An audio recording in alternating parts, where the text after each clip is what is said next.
Hello. Ẹ̀yin èèyàn mi. Ó ga o. Ara mi ìrírí olórí ológbò látẹ̀. Ashley o, Ashley náà Ashley lánàá, Ashley ní gbogbo ìgbà. Wọ́n ní ṣe Ashley rán babaláwo wá sí ààfin. Ó gbé babaláwo wá sí ààfin. Lẹ́yìn tí àwọn Naomi tí wọ́n wà ní ṣọ́ọ̀ṣì, wọ́n ní bó ṣe gbé babaláwo wá sí ààfin bíbá. Lénìí kó wá ọṣẹ tó máa ń ṣe fún Naomi. Kó wá ṣiṣẹ́ fún Naomi fún Naomi. Wọ́n ló ṣe gbé wá. Wọ́n ní gbígbé tó gbé babaláwo wá. Ló bá bẹ̀rẹ̀ sí ní pe incantation. Tó ń ṣàṣe gbogbo iṣẹ́ tí Ashley ní kó wá ṣe láti lè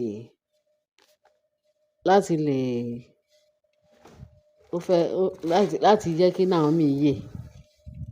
Kó yè, káwọn ọmọ ẹ̀ yè. Nǹkan tó rí babaláwo bá wá nìyẹn. Pé kó wá ṣiṣẹ́ yẹn láàfin. Ó ní babaláwo torí ẹ̀ tó fi mú babaláwo wá. Wọ́n níbi tó ti ń pe orí Naomi, tó ń pe orí Naomi, tó ń pe orí gbogbo wọn. At the end of the day, wọ́n ní babaláwo kan bẹ̀rẹ̀ sí ní pọ ẹ̀jẹ̀ bá ṣe gbọ́. Wọ́n ní bí babaláwo ṣe bẹ̀rẹ̀ sí ní pọ ẹ̀jẹ̀ tó ń gbọ̀n lóhùn. Ó di dandan ló bá ń pọ ẹ̀jẹ̀. Wọ́n ní ló bá ní òun rí pé spirit kan torment òun. Wọ́n ní spirit kan torment ẹ̀. Eléyìí ò ṣe t'Ògúnjayé o. Kì í tiẹ̀ ṣe t'àwọn Ògúnjayé rárá. Wọ́n ní bó ṣe bẹ̀rẹ̀ sí ní pọ ẹ̀jẹ̀ tó ń pọ ẹ̀jẹ̀ tó ń pọ ẹ̀jẹ̀ tó ń pọ ẹ̀jẹ̀. Spirit lòun rí yìí. Spirit tó ń rí yìí. Ó ń ká òun lọ́wọ́ kò. Kò jẹ́ kí iṣẹ́ yẹn smooth mọ́. Kò jẹ́ kí iṣẹ́ yẹn lọ mọ́. Túbọ̀ ní kò jẹ́ kí iṣẹ́ yẹn lọ mọ́. Wọ́n ní babaláwo ṣe bẹ̀rẹ̀ sí ní nà pọ̀pọ̀ tó ń pọ ẹ̀jẹ̀. Tó ní spirit. Wọ́n ní bí babaláwo ṣe ń nà nìyẹn. Àfìgbà tí a fi pé ó pọ ẹ̀jẹ̀. Ṣé ni babaláwo kú sáàfin. Allegedly la gbọ́ sí.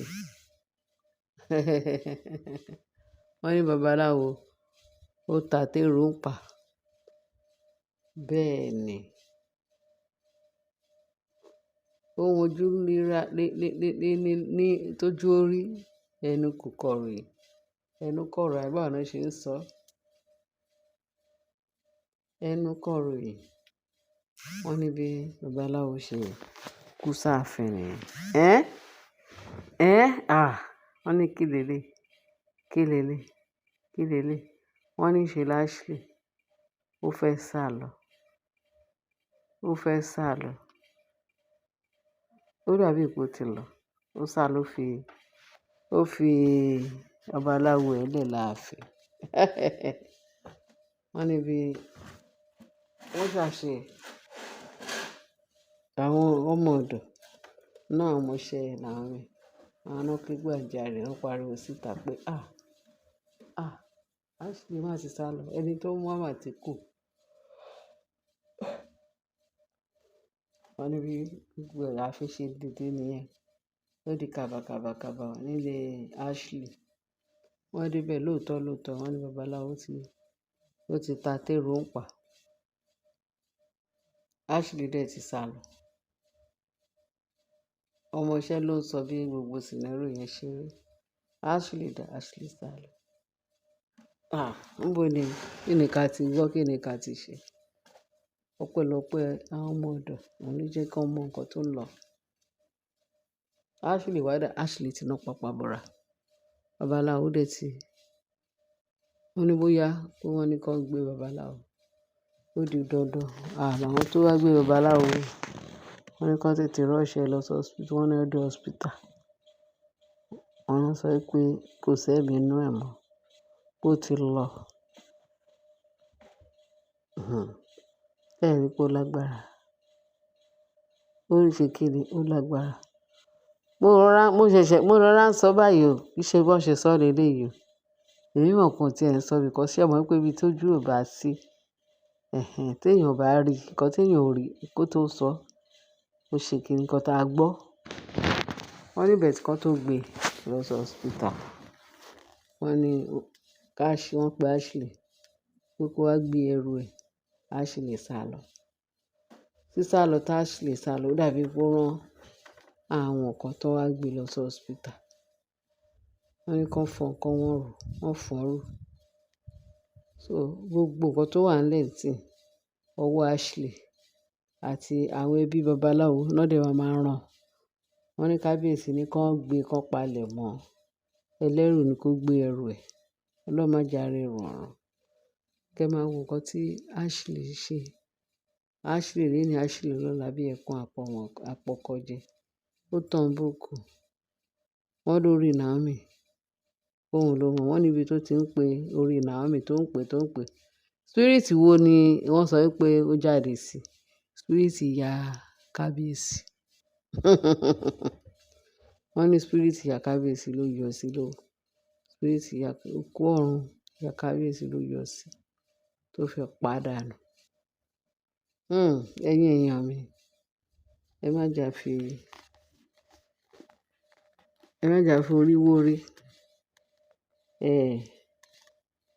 Ẹ má jà fi orí wórí. Ó tàn búùkù. Kí ni ká wá sọ irú eléyìí? Irú orin wo la fẹ́ kọ sí gbẹ̀du yìí? Bọ́n ṣe ń gé wọn lọ́wọ́, wọ́n ń bòrùka. Wọ́n ń gé wọn lọ́wọ́, wọ́n ń bòrùka.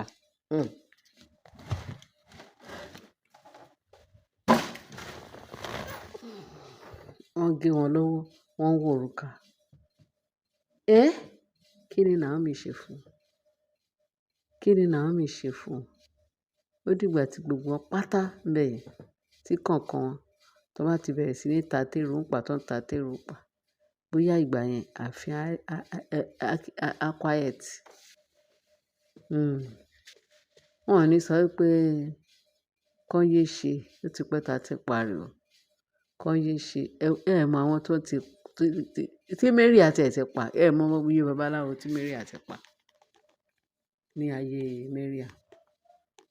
Ẹ mọ iye babaláwo tí Ashley ti pa. Nǹkan ń bẹ. Nǹkan tá a gbọ́ nìyẹn ní internet space o. Ní nǹkan tó ń ṣẹlẹ̀ ní ààfin Ọ̀jájá. Ẹ rí i pé k'Ọlọ́run kó gbà wá, k'Ọlọ́run kó ṣọ́ wa. Ẹni tó ń ṣọ́, ẹni tá a ṣẹ̀ tí ò ní dáríji ni ká ṣọ́ra. Wọ́n ní ẹni tó bá fẹ́ b'éṣù jẹun, ṣíbí ẹ̀ máa ń gùn. Tó bá fẹ́ bá Sátánì jẹun, ṣíbí yín máa ẹ gbọdọ̀ ṣọ́ra. K'Ọlọ́run kó ṣàánú fún wa. Kó má bàá jẹ́ àwa ò gbọdọ̀ ṣọ̀tá èèyàn.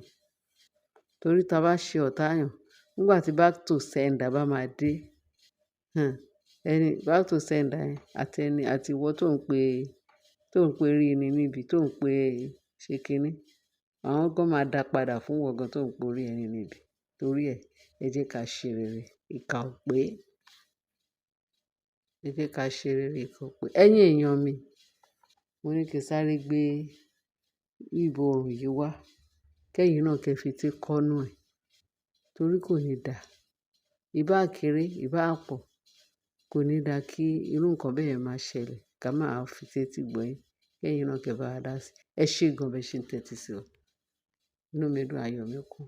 Ẹ bá wa share, kẹ́ bá wa like, kẹ́ ẹ bá wa fi tó kù sí comment section. Ọlọ́run má yẹ ká dárùn. Ọlọ́run má yẹ ká ṣe ẹni tí ò lè dáríji ni o. Jésù Olúwa wa. Àmín. Ẹ ṣé gan. Bye.